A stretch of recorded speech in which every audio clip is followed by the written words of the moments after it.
that was acceptable, it was right, it was encouraged, and such. Now, we don't bring that over to today, but we need to understand, you know, you walk up in the mall and, you know, you grab some guy, you know, give him a hug and a kiss, right, and they're going to be, what's up with these fellas?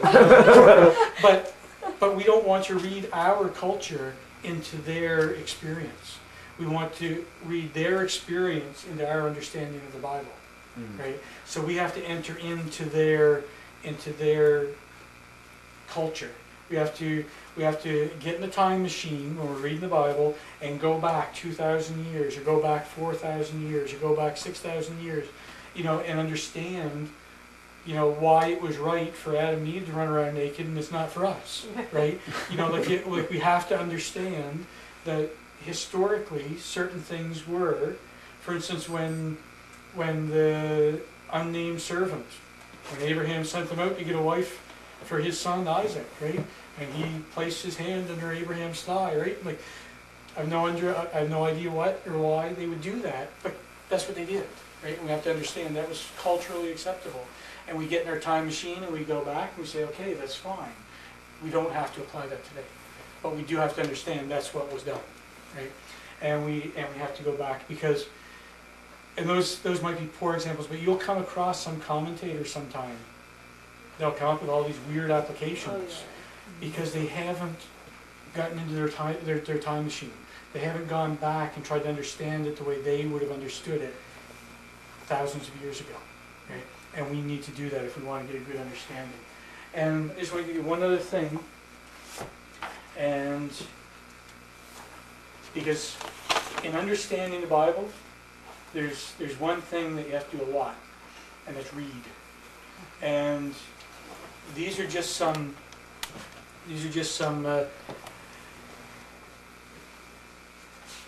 recommendations that I would have. And there's very few commentaries and commentators that I am really comfortable recommending, especially to people who haven't had a lot of experience studying. There's some, like, I'd like to see everybody go out and buy John Darby's collected writings, right? all 34 volumes. But I know most of you would give up within the first 3 or 4 articles, right? And but these but these ones here, for commentaries, hard copy, the Bible Knowledge Commentaries, 2-volume set, right? And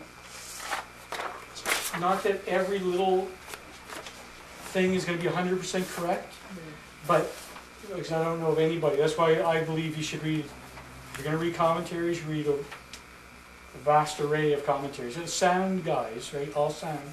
But don't just read one guy, because you can become quite slanted and you'll catch on, you'll just inherit his errors. We all make mistakes. And if you just read one guy, you're going to learn his mistakes. And if you don't read the second guy who might correct the first guy, then you're stuck, right? But the Bible Knowledge Commentary overall is an excellent commentary. Thomas Constable, you can get him online for free. He's got everything's in PDFs, and he's another one. Actually, he wrote some of the commentaries in the Bible Knowledge Commentary. Good guy. And then 2 software programs, the Online Bible and the eSword. You can download those for free, and you can get commentaries, all kinds of different Bible translations, which I also encourage. If you just read one translation, now I use the King James as my main translation because most study tools are geared towards the King James, right? And I'm used to it. But I still read the New King James, the Darby, the New Living Translation, the New Life Translation, NIV, New American Standard, the Geneva Bible, John Calvin's translation, William Kelly's translation, F.W. Grant's translation. Like, I have about 15 or 16 of them, and they're Young's translation, J.B. Phillips. How many hours a day do you work? But it's and they G. Campbell Morgan, and one of the men who taught me Greek grammar.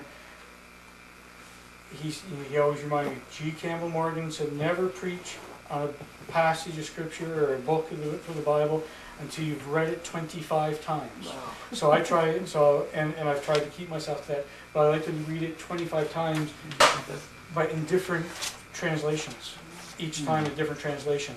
And that because, and we didn't get into it, like, but there are different nuances in certain words. There are different, for instance, the word was can be translated became if it is preceded by this little word. I'm not sure how you pronounce it in Hebrew, but it's L-E, right? Just L-E. If it's preceded by, if was is preceded by L-E, you can translate it became. If it's not, you can't. But sometimes, you know, translators, Bible translators, they're not perfect.